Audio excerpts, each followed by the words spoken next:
గారు చెప్తున్నారు ఏమంటే, నేను క్రీస్తు కూడా సిలువ వేయబడుచున్నాను. ఏంటి క్రీస్తునా? ఇప్పుడు యేసు ప్రభు వారు సిలువ వేయబడ్డారు కదండి. యేసు ప్రభు వారు సిలువ వేయబడ్డారు. అటు ఇటు దొంగలు ఉన్నారు. దాని పౌలు గారు ఏంటి సిలువ వేయబడుచున్నానని అంటున్నాడు ఆయన. అంటే యేసు ప్రభు వారితో ఆ ముగ్గురితో పాటు నాలుగో వ్యక్తి కూడా ఈయన ఉన్నాడా? నాలుగో వ్యక్తితో పాటు ఈయన ఉన్నాడా? లేదుగా. యేసు ప్రభు వారు ఆయన సిలువ వేసిన తర్వాత, దేవుడు పరలోక రాజ్యం చేర్చుకున్న తర్వాత ఆయన ఆరోహణం అయిపోయాడు. ఆ తర్వాత పౌలు గారు వచ్చారు. అంతేకాదు, మనం చదివినట్లయితే మన వాక్య గ్రంథాన్ని లైవ్గా చదువుకున్నప్పుడు మనకు కనబడేది ఏంటంటే, పౌలు గారు ఉండే టైంకి యేసు ప్రభు గారు కానీ ఆయన ఉండే టైము చాలా చెడుగా ఉన్నారు. కానీ సిలువ వేయబడుచున్నానని అంటున్నాడు. అంటే నాలుగో వ్యక్తి నాలుగో సిలువ వేశారు ఆయనకి పక్కన.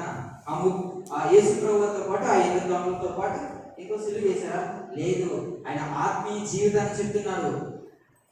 ఎప్పుడైతే తన చెడు జీవితం అంతా సిలువ వేయబడుతుందని చెప్తున్నాడు ఆయన. తన చెడు జీవితం అంతా సిలువ వేయబడుతుందని చెప్తున్నాడు. నూతనంగా ఏం కనబడుతుంది? ఇప్పుడు జీవించేవాడు నేను కాను, క్రీస్తే నా యందు జీవిస్తున్నాడు. దేవునికి స్తోత్రం. ఇప్పుడు జీవిస్తున్నది ఎవరు? క్రీస్తు. మరి పౌలు గారు సిలువ వేయబడుచున్నాను. నేను వేసిన ప్రశ్న, ఆ ముగ్గురితో పాటు నాలుగో సిలువ వేశారా? కొండ మీద వేశారండి? అంత ఆలోచిస్తున్నారా? ఇప్పుడు మనం బయట కొన్ని ప్రాంతాలకు వెళ్ళినప్పుడు మనకు చర్చెస్ కనబడతాయి, దేవుని సన్నిధి కనబడుతుంది.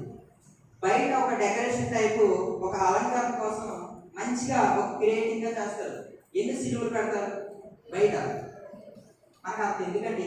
మన మెయిన్ రోడ్ మీద వెళ్తే లోదన చర్చ్ ఉంది. ఎన్ని సిలువలు ఉంటాయి? ఒకటా, రెండా, మూడా? 3 సిలువలు ఉంటాయి. మరి 3 అంటే మరి పౌలు గారు ఇంకో సిలువ వేయబడినని కనబడుతుంది. ఇది కాదు. ఆయన ఆత్మీయ జీవితాన్ని పోల్చుకొని తన పాత జీవితం ఏమైతుందో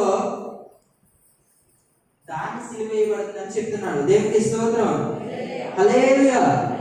అదే పౌలు గారు చెప్తున్న అర్థం. అవసరం సిలువ వేయబడుతుందంటే ఆయన సిలువ వేయబడలేదు, ఆయన సిలువ వేయబడలా. కానీ ఆయన జీవితాన్ని మార్చుకొని నూతనంగా నా యందు నేను జీవించట్లేదు, కానీ నాలో క్రీస్తే జీవిస్తున్నాడు. దేవునికి స్తోత్రం.